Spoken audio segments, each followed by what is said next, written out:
Welcome to the 1 Minute Preceptor podcast, brought to you by Med School Coach.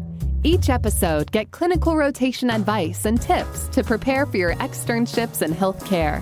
We interview preceptors and physician educators who will prepare you for your rotation and improve your clinical experience. Now, here's your host, Chase DeMarco. Today, we're joined by Dr. Cory Pettit, who is a second-year dermatology resident and also a tutor for Step 1, 2, and 3 with Med School Coach. And today, we're going to discuss some of the topics useful for us learners and early residents, especially when it comes to how to participate in our clinical rotations more and the importance of the shelves and some interesting tips and resources to go over if you're in that period of your studies or going to be soon. So, Cory, nice to have you on. Yeah, thanks for having me. I appreciate it. So maybe you could tell us a little bit more. I know dermatology in particular is one that we haven't really had anyone on to speak about in the past, and just what led you into where you're at now. Where are you? Where are you going? Let us know a little bit more about you. Yeah, absolutely. So I was originally from Las Vegas, and when I applied to medical school, at least there was no MD schools in Vegas at the time. I think since UNLV has opened one, so I just applied broadly and ended up loving Ohio State. So I did medical school there and stuck around for dermatology residency as well. For me, at least, I was interested in derm pretty much from the start. I like that it's very self-contained. You're not ordering a ton of labs, imaging, having this big multidisciplinary approach. You're seeing something, you make the decision on whether to biopsy it or not. You follow up those results. And a lot of times the treatment is something you prescribe or even a surgery that you do yourself. And I kind of liked all that coming together. Yeah, I feel like dermatology is one that we don't go into great detail about in med school, and I still don't know a whole lot about it. So it's definitely interesting. And it seems like there are a lot of common questions that patients are going to have that are derm related. So I guess it's not as intuitive to the medical learner early on in their careers because we're mostly focused on, family medicine and internal medicine, more primary care stuff for the boards. And that specialty is one that a lot of people are interested in, but it's very specialized. It's very competitive. So great to have you on and to come back to that topic a little bit more in the end. But I am curious because we discussed a little bit before this interview, the shelf exams in particular. And there's such a great diversity in how people prepare for these and what the schools require for them even. I kind of want to start off just broadly. Where do you think the shelves lie in this educational realm, and what should be the students' focus when they're first studying for these? That's a great question. I think it's something a lot of us kind of face at the beginning of our third year is how to allocate our time, what's important. We have our rotations, then we have these exams, and how does that all fit in? Before that, we're used to your life is just books and exams, right? It's fit and everything. It can be difficult. It varies school to school. I mean, some schools weight it much heavier than others. But I think in general, they're extremely important just because you have total control over how you do on them. Your evaluations, how the rotations go, you can control, but at the end of the day, someone's giving you that grade. Somebody's evaluating you, and that has a subjective component. Whereas the exam, is just a score. It's based on what you prepare for. So I think it's something everyone should focus on for every rotation. Yeah, it seems like some schools just kind of have it as a pass-fail sort of thing. Some incorporate it into the grade. I think that's probably the more common way that a lot of schools do it. So it is important, but at the same time, they're so difficult because you only have a few weeks that you're in a particular rotation studying for that particular shelf. And there's so much material and you're going to clinical rotations at the same time. And the ability to really focus on that and get as detailed as the shelves really require is really difficult. Do you have any tips or strategies for how to balance that and how to study for it? I think that's something else that's certainly tough. Definitely was a learning curve for me, and I assume most people third year. And it also depends a lot on your rotation. Some, of course, if you're extremely busy compared to others. In general, I found it extremely helpful to make use of your time while you're on rotation. Because depending on the rotation, you could be there a half day, you could be there a full day, or even just a ridiculously long day, like on surgery. But I think no matter what the rotation is, it's pretty rare, honestly, your entire day requires you to be doing something all the time. And so you're going to have dead time that you need to take advantage of. And I think that studying while you're at work is not just something that's okay. I think it should be encouraged. And now being on the other side of that as a resident, I would never, think poorly of a student for taking advantage of downtime to study. I don't care if they go to see his two patients for the third or fourth time today. it's fine for them to study, do well on the exams. I think that's something that anybody would look highly on. So I'd highly recommend that. I think something that makes it easier, at least in my case, was having an iPad, be able to do like practice questions on while you're hanging out there. You could be on your phone doing UWorld, but someone who sees you on your phone, that may or may not look great. Whereas an iPad, I think people are less likely to question that you're doing something productive. Yeah, the different technologies are certainly another boundary, I suppose, you have to discuss with your preceptor and with the institution. A lot of people do misinterpret you using the phone as maybe slacking off, doing something you're not supposed to do, not realizing that you have your study materials on there. You can have your Anki flashcards or your review videos and review notes on there. iPad is definitely, or some sort of tablet would be much more acceptable for some reason in a lot of institutions. So I guess that's a good little tip for when on the wards, what type of technology you might want to consider using in what circumstances.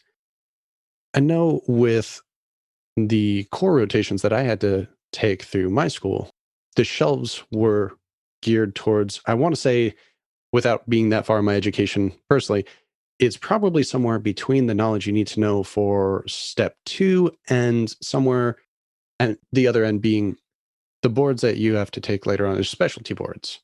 It's more knowledge usually than a lot of us have learned maybe in school. And potentially, if you're on a clinical rotation in that specialty and maybe not seeing the most diverse patient population, there's going to be a lot of topics there that you haven't seen before, that you're not that familiar with. And especially coming back to that, maybe having 2, 4, maybe 6 weeks to study for that shelf in that core rotation, or in any rotation that you're taking a shelf exam in. That's not a lot of time.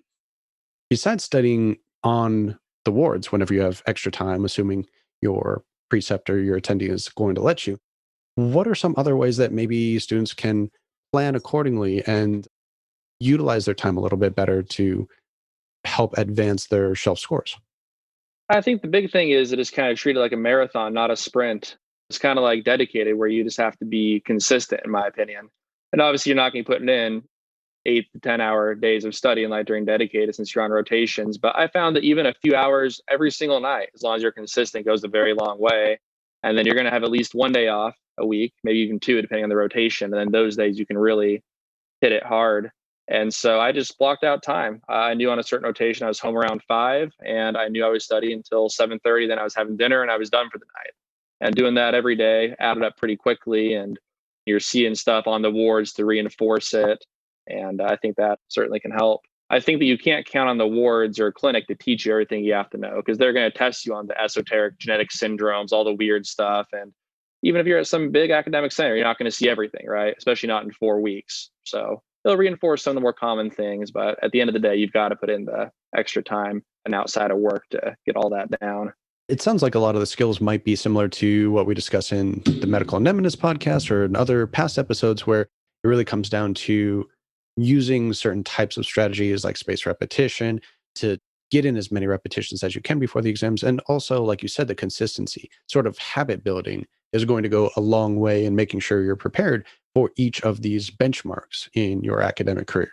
Kind of like you said earlier, it's definitely an acquired skill. It takes a little bit of time. And so when you're planning out your 3rd year, I definitely think it's wise to not put something that you're super interested in going into right up front. Because it's going to take you a couple rotations, get your study skills down, get your patterns down, your schedule and all that. That's something to keep in mind if you haven't made your schedule yet. Got it. Okay. So when you are actually studying for these, I know there are certain types of pearls and resources that people will comment on that are useful for each of the shelf exams. And being a tutor, you probably have a little bit more insight into this. You can hear what all of the different students you're currently tutoring use. I'm not sure how much of the shelf exam you go through with your tutoring, because I know you focus on the USMLE Step 1 through 3. But are there particular pearls you would suggest, or maybe even resources for each type of shelf exam that we can cover? Yeah, we could talk generally for the shelves, and then even each individual one, if you like, to talk about some of the especially specific resources I found to be very helpful. Yeah, let's go through it. And we'll have a lot of show notes to add these resources at the end. Perfect. Yeah, I can send you the links and everything too. So in general, no matter what the rotation is, I think the online med is a great place to start. They have this catchphrase. They say that it's great for the boards and the wards. I personally found it more helpful for the wards. It's very practical, good day-to-day information. but you can't use that as a sole resource. You won't even come close to passing the shelf with that alone. But he draws these nice flow charts. He kind of works through some common diagnostic scenarios, gives you a great background for you then to fill in the details. So I would start with that. And then no matter what rotation you're on, there's going to be some UWorld questions. Some like surgery have maybe a few hundred, and some like IM have something like 15, 1600. They're always adding to it. So I would make sure to do at a minimum all the UWorld questions for that block. And there's actually some where I think you're helped out by doing questions from other blocks. We could talk about that a bit in the specifics.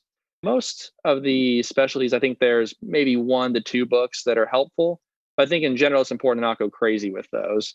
I think I see this a lot with my students on the board exams as well, that if you have 5, 10 resources, you're just not going to learn any of them very well.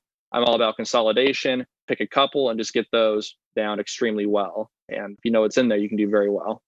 Yeah, that's definitely a problem that I ran into, was having too many resources. And then I'd cover a lot of them and I'd recognize similar material in all of them. So I would think, oh, I'm doing very well. I know this material if I'm recognizing all this stuff. But then I wasn't really getting into some of the more esoteric, the more tedious types of material. So I kind of say it's better to completely memorize one resource that's maybe graded a C resource than to have 10 A resources and you're really just learning the same things in each one of them.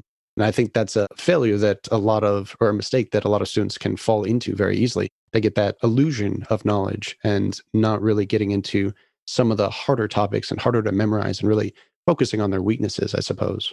Yeah, absolutely. I think a lot of times students have this false conception that there's some like secret resource out there that the guys who got a 260 on the boards and a 90 whatever on the shelves found. It's like the 6-pack shortcuts, right? This one weird trick everyone hates them for. And that just doesn't exist. The basic resources everybody uses, if you use those, use them well, get them down, that's the recipe to success, not some undiscovered, resource or Q bank out there. Definitely agree. I recall episode I did on the medical nemesis with Dr. Anders Ericsson, the author of Peak. It was all about deliberate practice and just going over the different details and like learning is not meant to be easy. If it's too easy, you're probably not learning anything. So don't look for the easy way out because you're not going to get the depth of knowledge that you really need for these types of intense exams. So going on to some of the specific resources per rotation or per shelf even, I suppose we could cover both at the same time. What are some of the resources you've come across or that your students are using? How would you recommend the audience approach each of these different topics? Like I said, in general, I think UWorld is good for all of the boards or all the shelf exams. And how many questions there are really varies. There's a couple of books, a couple of Q banks for each one that I think are helpful. So we can start with internal medicine because that's the big rotation for a lot of people. It's a big one. Yep. Even if you're doing surgery, I'd argue surgery has a lot of medicine in real life and on the boards. And so it's really a fundamental for most people. UWorld is fantastic for it. When I took the exam, I believe there were 1,400 UWorld questions for IM. Now there's even more. And it is a ton, but I recommend doing all of them, getting at least one good pass through all of that. And so for this rotation in particular, you should treat it like dedicated, where you know how many questions there are and you break up to how many do I have to do a day and a week in order to finish on time. That should be your priority. As far as books go, I think Step Up the Medicine is good. I wouldn't go crazy with it because it can be pretty dense. Just try to get one pass through it if possible, but don't let it take away from UWorld time. If you're in danger of not finishing UWorld, I think that should be your priority. The explanations are just so good that you don't want to miss out on that. Internal medicine, I think, was one where you really do learn a lot on the rotation itself. Most of us are at big centers, tend to have a lot of very complex patients. Most attendings I found in IM like to teach. They walk you through some pathophys that's very relevant. So, it won't give you all you need to know, but you definitely learn a lot of very boards relevant material during that rotation.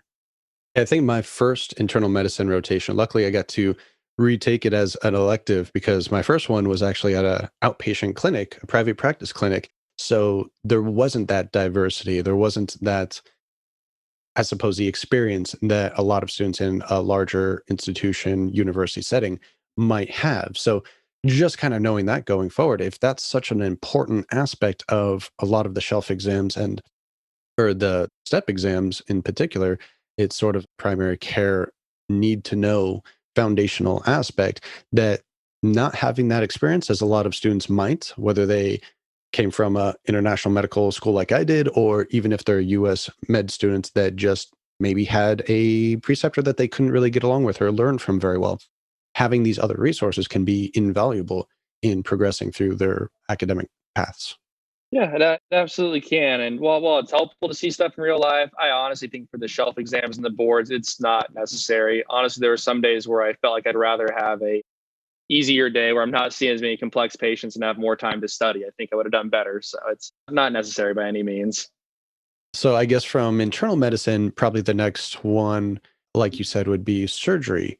Are those going to be similar resources, or are there any specific ones that you found extremely useful for surgery and any kind of pearls for the shelf exam? Surgery is a tough one. I personally found surgery and OB-GYN to be the most difficult ones for me. And I think part of that is just there's not as good of resources as for IM. UWorld only has a few hundred questions on it. And those questions really do focus on surgical management. Does this person need a neck slap or not? What is a complication of a cholecystectomy, that kind of stuff. And that's maybe half of the shelf exam. A lot of the surgery exam is actually medicine. It's just happens to be a surgical patient. You have a patient who got surgery, they now have low mag, low potassium. Why might that be? What are you going to do? That's going to be under a medicine UWorld question, not a surgery UWorld question, but it's on your shelf. And so that can take a lot of people by surprise, especially if surgery is their first rotation. They've not done medicine yet. And so I actually recommend doing some of the medicine UWorld blocks. I would do all of GI and all of renal at a minimum during your surgery block, just because those things come up all the time while you're on it.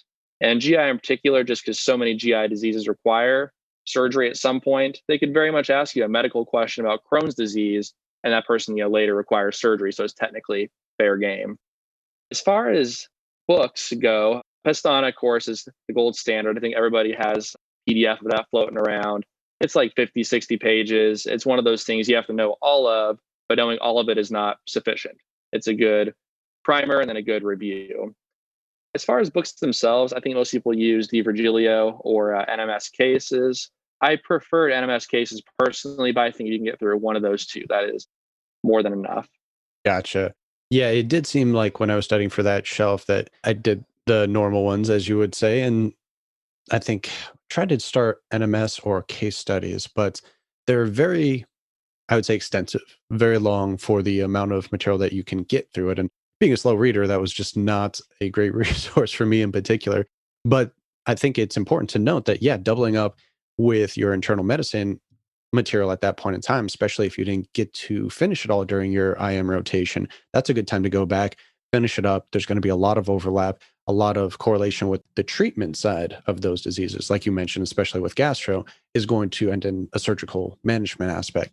So I like that pro right there. I think that can really help students organize how they're going to approach those two topics. From there, I suppose we can kind of go into the other sort of hybrid surgical, which would be OB-GYN.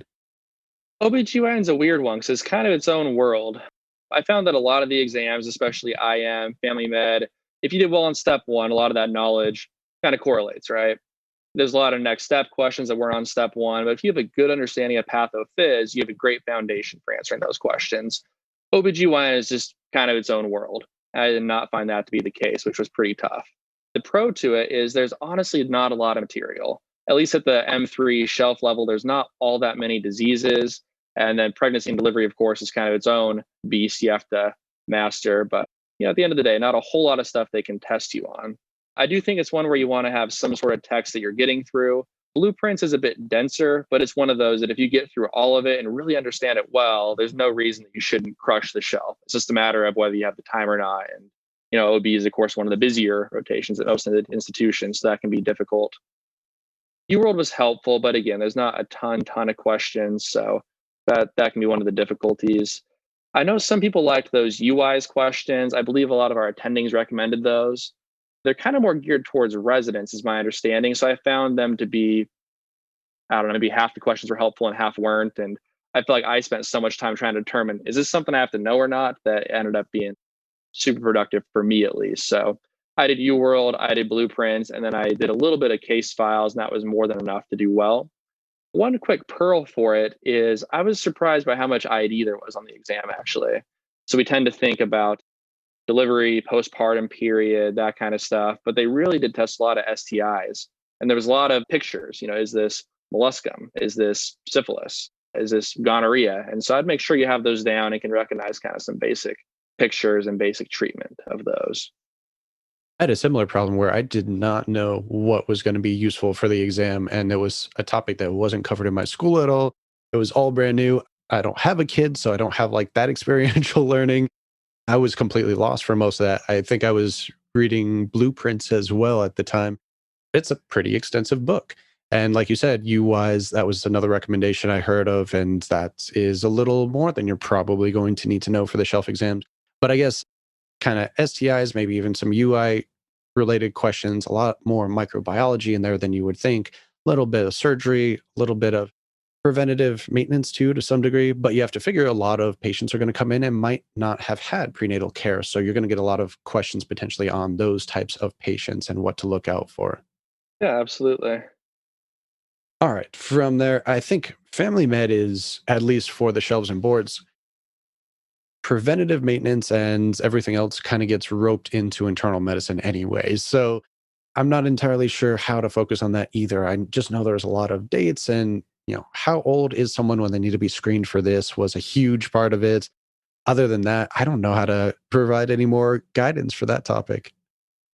I feel like I keep saying this. Family med was also a tough one.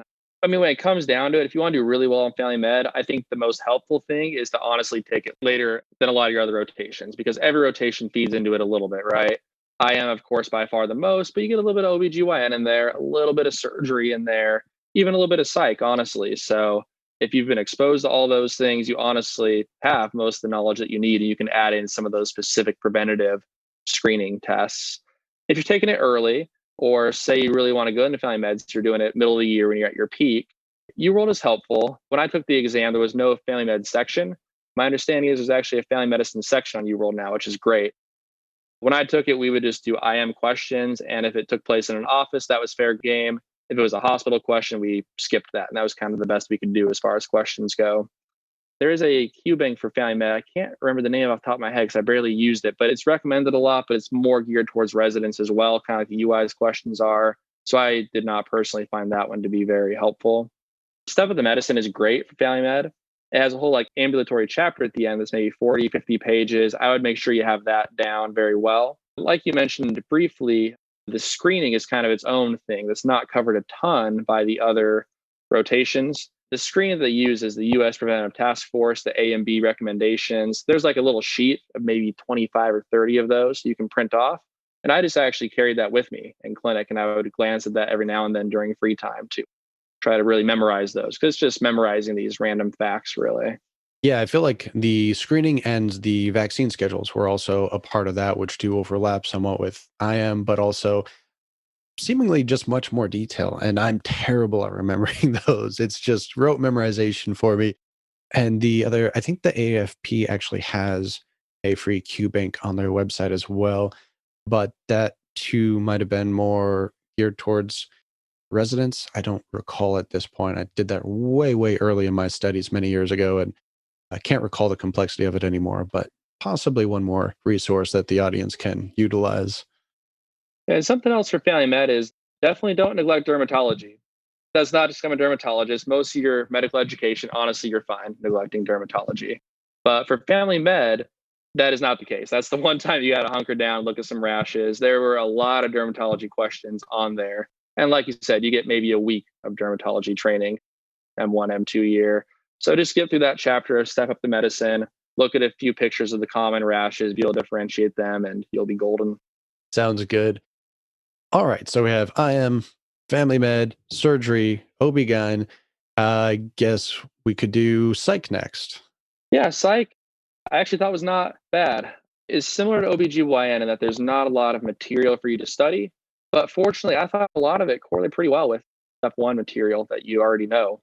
First Aid for Psych, I think, is the main text people use, and it's fantastic. It's a couple hundred pages. It's very, very high yield. It's got big letters and bullet points, so pretty easy to get through. There's a lot of UWorld questions as well for Psych, which is helpful. There's a book called Lange that has extra questions in it that I did, just since there weren't a ton of resources for psych. I found that to be helpful personally, but that's kind of a, if you have time, get to it situation. I think the one thing with psych is that since there's so little material, they're extremely nitpicky on the exam. It really is a situation of, does this person have 5 of the 9 criteria for a depressive disorder, or do they only have 3 of the 9? So I found it helpful to actually write out those criteria really quick, and I would kind of put a check mark next to the ones that they check. They're nitpicky on time courses as well. Is this a schizophreniform disorder? Is this schizophrenia? Is it schizoaffective? So really that stuff may not seem important, is important on this shelf detail-wise. Yeah, it seems like the differential diagnosis is a huge part of it. Like you said, the criteria, how many of the criteria are they meeting, or those that do have very specific criteria? And then the other one that I noticed was the length of the disease. Has it been less than 6 months or over 6 months or 2 weeks? Or those seem to be very common time points for classifying it as a different disease versus one very comparable. So having those down, memorized somehow, is probably going to be a huge benefit. And most of the questions that I recall were along those lines. Yeah, absolutely. And they go very in depth into pharmacology just because there's not a whole lot of drugs to know. So they expect you to know the side effects very well. I didn't feel like they focus on like mechanism of action as much as step one, but side effects are a big one. Which drug you use in which situation is a big one. And then, of course, the psychotropic drugs and how overdose presents, that kind of stuff is totally fair game on psych. Oh, back to the side effects of pharmacology, one of my least favorite topics to study. All right, so what do we have left? We went over internal, family, surgery, OB-GYN, psych. I know I'm missing at least one. See, we got neuro and peds. I think psych's probably a good segue into neuro, actually. Okay, yeah, neuro is not a core in my school, but it is in a lot of US schools. So that's probably a good distinguishing aspect to mention to the audience as well. At least from talking to my friends, it sounded like some schools required neuro and some required EM, seemed to be ones they'd kind of flip between. For us, it was neuro. We did not have an EM shelf 3rd year. So if you do have it, UWorld is also fantastic for neuro. There's a whole lot of questions on it. It's helpful if you've taken psych before, because a lot of the questions actually kind of ask you to differentiate a neurological issue from a primary psychiatric issue. The biggest thing for the neurology shelf, and it's no surprise, given what's focused on your rotations, is localizing lesions. They really, really want you to be able to look at the symptoms somebody has and be able to say, what artery in the brain was blocked or where that deficit is. Or they'll show you an MRI, you can see a clear lesion. They'll ask you to say what symptoms you expect. They love to test that. Wallenberg syndrome is definitely one of the big high yield syndromes that they test in regards to that. Besides UWorld, I didn't use any other Q banks for it. I also found Blueprints to be helpful for this one. It's pretty detailed, but if you can get through all of it, it had everything you need to know. Gotcha. Yeah, we had 6 core rotations for mine. So the 5 we first covered, and then peds was the 6th. So having neuro as a potential one is good to know for those that are going to have that. EM, I didn't have that shelf, and I wasn't able to lock down a rotation in that either. So I definitely don't have any resources for that. I know you said you didn't take that as a shelf exam either. That wasn't a requirement for your cores. Do you have any recommendations from that you've heard from others or since your schooling? For emergency medicine, I don't really have a whole lot just since I didn't take it and my friends at school hadn't taken it. So I'm not familiar with those resources. Okay, fair enough. We'll skip that one. I guess that just leaves pediatrics then. That just leaves pediatrics. A lot of people really hated this shelf. I honestly didn't find it all that bad because a lot of it is honestly just medicine, but in little people. And then, of course, there's your weird ped specific stuff you have to know, but I didn't think that was honestly too high a volume of knowledge. As always, UWorld is great. I think that it's a subject that was covered very well by the volume of questions on UWorld.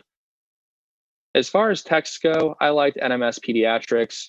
It's fairly dense, but it's a lot of bullet points. I didn't think it was too bad to get through. So if you can fit in a pass of that, I think that goes a really long ways. One of the hard things with pediatrics was I think a lot of the exam focuses on weird like genetic syndromes like Vater and Prader-Willi. And it's just stuff that even more so than IM and surgery, you're just never going to see in real life, right? There can be like 10 kids in the world that have this disease and you've got to know it. So those can be tough, but just learn from the textbook and learn from the questions.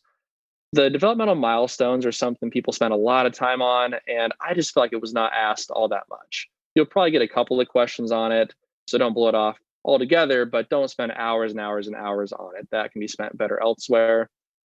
Something that is memorization heavy and I thought was more high yield was actually the vaccine schedule. You've got to know which ones they're getting when. And there's, in my opinion, no great way to memorize it. It's just memorization. There is a video I thought was helpful. It was called USMLE Shortcuts, Easy Immunization Schedule. I can give the link to that. It's like 15 minutes, gives you some mnemonics, and you have that down. You have all you need to know about the vaccines. Yeah, the vaccines and the developmental stages are so heavy on memorization, and it's just so tedious because they're so easy to mix up between the different categories and different timelines that students have to dedicate a lot of time. Actually, maybe I should make a special episode on the other podcast about that, how to memorize these really annoying charts. But yeah, the weird diseases too that I had not even seen before, a lot of them. And then they would show up, I think, in way higher quantity than I would have expected in like the Kaplan and UWorld Q banks for peds. I can't recall how many actually showed up on the shelf or not, but there seemed to be so many questions in those Q banks that I associated that with spending more time remembering all these things that you only ever hear about in the pediatric shelves or if you're going to that residency, but nothing else. So I can definitely understand where some of your fellow classmates also found that frustrating because that was a point of contention for me as well. Well, then I think if we have covered all the shelves here pretty well, we have some good key pearls, some great resources. We're going to add those into the show notes. I think the last thing really to discuss is, well, two things. Let's start with you as a dermatology resident now. What are some tips you would recommend to the audience if they're thinking about maybe going into derm in the near future? What are some things they have to prep for and how to really ace the rotations in that specialty? Like you mentioned earlier, it's a fantastic field. It is unfortunately one of the most competitive, and that seems to be the case year in, year out. So it was definitely something pretty stressful to match into. I think the most important thing, besides, of course, the generic do well on your boards, do well on your rotations, is to try to have some contacts with the dermatology department. They tend to be very small. A lot of programs take anywhere from 2 to 4 residents a year, have maybe 10 to 15 faculty. So it's kind of a tight knit family. And if you have an in with, even 1 or 2 of the faculty at your school, that goes a really, really long ways. And I know that some schools don't have a dermatology department. And so in that case, honestly, I would try to get to know somebody at another institution. Most major cities will have at least one derm residency. Try to get to know some faculty there. You say you're interested in the field, say you wanted that you want to do some research, and that's a great way to get your foot in the door and get to know them. We obviously like to see high step 1, step 2 scores. As far as your rotations go, they just kind of care about doing well in all of them just because all the candidates are pretty stellar. I would say internal medicine is probably the most important since we used to be a subspecialty of internal medicine, actually. Most people apply and do pretty well in all those rotations. As far as your rotation in dermatology itself, I was always surprised by how little dermatology knowledge I was expected to know. I think that they're very reasonable. They know that, you got maybe 1 week M1, M2 year. And, a lot of us just don't have a good working background in dermatology, right? So they just want to see you've done well in school in general. And that shows to them that, hey, this person can learn all these crazy skin diseases when that time comes. Okay.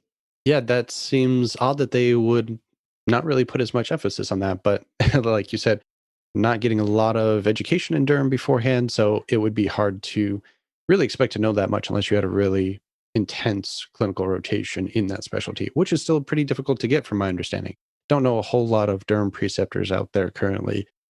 But the internal medicine aspect of it seems almost counterintuitive. Maybe not the correct term, but with something so subspecialized where internal medicine seems so broad and all encompassing, Is that really so that they just have a great, solid foundation, do you think? Or is there any other potential reason for why that's so important for that specialty? I think that for matching into it, it's just kind of a way for them to see how well you can take in a large volume of information. Day to day, do I use my endo or renal knowledge? No, of course not.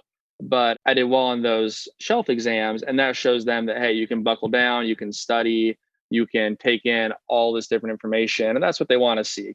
You actually learn a ton during your dermatology residency, a lot of different diseases and everything. And that's a good way of showing that you'll be able to keep up once you get in there. I think that's why they cared about that one in particular. And then at some institutions, mine included, we're actually a division under the internal medicine department. So I guess technically it's the shelf or the department that would be closest to us. Got it. Okay, that makes a little more sense then. Well, I've definitely had a great time discussing all these topics. Hopefully, I haven't taken up too much of your time. I know you're also a tutor with Med School Coach. Maybe you can give a brief description of what your responsibilities are there. And then if anyone in the audience is seeking any more mentorship or tutoring from you, where they can find you. Yeah, absolutely. I actually did not know that there were tutoring companies that existed for the board exams until I was a resident. I was looking for ways to make extra money, and one of my friends was doing it. So I got involved in that, and I found it to be extremely rewarding. And there's lots of companies out there. I personally chose Med School Coach because they give us a lot of flexibility. They find clients for us. And the cool thing about it is there's no set curriculum. They don't give us PowerPoints or this big thing you have to do. They basically trust that, hey, you did well on the exam, you have tutoring experience. We trust you to be able to personalize this to what the student most needs. And so, like you said at the beginning of the podcast, I tutor step 1, step 2, step 3. And I really focus on what each individual student needs. We meet for an hour at the beginning to kind of discuss their strengths and weaknesses, what they want to get out of tutoring, how we can best help them. And for most students, it's a combination of didactic lectures that I've prepared and then test taking strategy, where I have them go into UWorld and I watch them do a question, have them think out loud, and then I'll kind of stop them, give them different ways to approach a question, how to rule things out, and kind of quiz them on related topics. And that combination ends up being pretty effective for students. Agreed. Yeah, I definitely appreciated when a buddy of mine that's now a tutor at Med School Coach was helping me through some of the step 2 materials a while back. Very useful resources. Where can they actually find your personal link if they would like to reach out to you? I'm found through the Med School Coach website. So if you go to the general website, you can say you're interested in the company, and you can actually specify a tutor if you have one in mind. So if you wanted to work with me, you could say, hey, I want to work with Cory, and they would connect you with me, and be more than happy to take you on.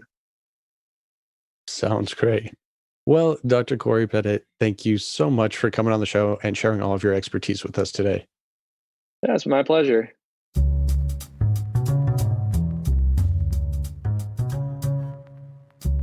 The 1 Minute Preceptor podcast is powered by Med School Coach. To access Med School Coach services like USMLE tutoring or residency admissions advising, visit our website at medschoolcoach.com. Good luck as you prepare for your board exams, and we hope you tune in again next time.